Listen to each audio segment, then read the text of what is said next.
Oluyombo olubadde wakati wa madamu ne Kadaama. Kadaama yazukuse ku makya mukazi wattu n'akola emirimu gye nga bulijjo n'agimaliriza n'atuula wansi. Mukama we oluzukusa n'amusanga nga attudde n'amugamba ng'okedde okutuula. Kadaama n'amugamba maama amaliriza emirimu gyange. N'agamba omaliriza emirimu tosobola kukeeraawo ku makya ng'omaliriza emirimu n'otufumbirako ekintu tusanga nga kiri ntunywera ku caayi. Kadaama n'amugamba maama kati nze nfumba eki nga temuŋŋambye yinza okufumba ekino nga temukyagala. Madamu n'amugamba aa olina otufumbira kyonna ekintu ebintu ebyokulya biri mu nnyumba muno bingi okeera n'otufumbirako ne tunywera ku caayi. Ebyo babimugambye ejjo. Leero Kadaama yakedde ku makya n'akola emirimu gye.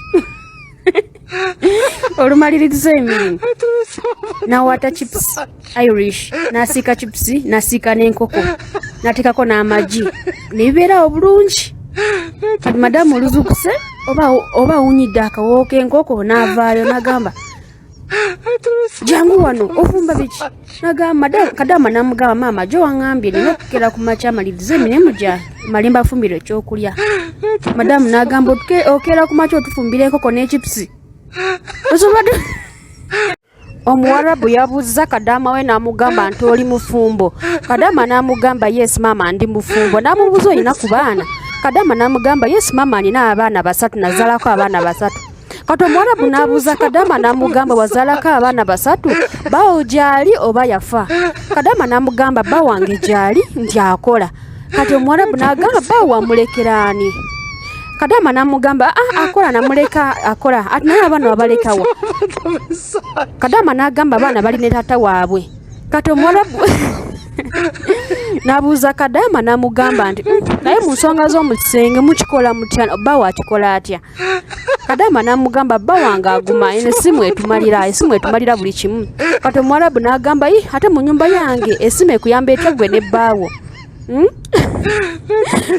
Kadaama n'amugamba nti esimu eno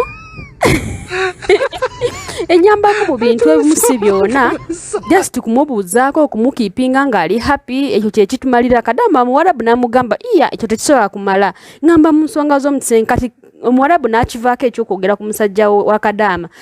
Kati Omuwarabu n'amubuuza gwe Kadaama nga ggwe mu nnyumba yange how do you survive nga toyina bbaawo? Kadaama n'amugamba nti obadde oyagala kumpamu bbaawo. Omuwarabu n'ayomba era yakomyawo okubuuza. Madam, my slipper is already damaged. Can I have one slipper, please? Okay, and by the way, how much your feet? Huh? Why, madam? What why? I said how much your feet? No, I don't sell my feet, madam. No, Inday. You don't think. I said, give me your feet. Cut your slipper. Huh? No way, madam. No way.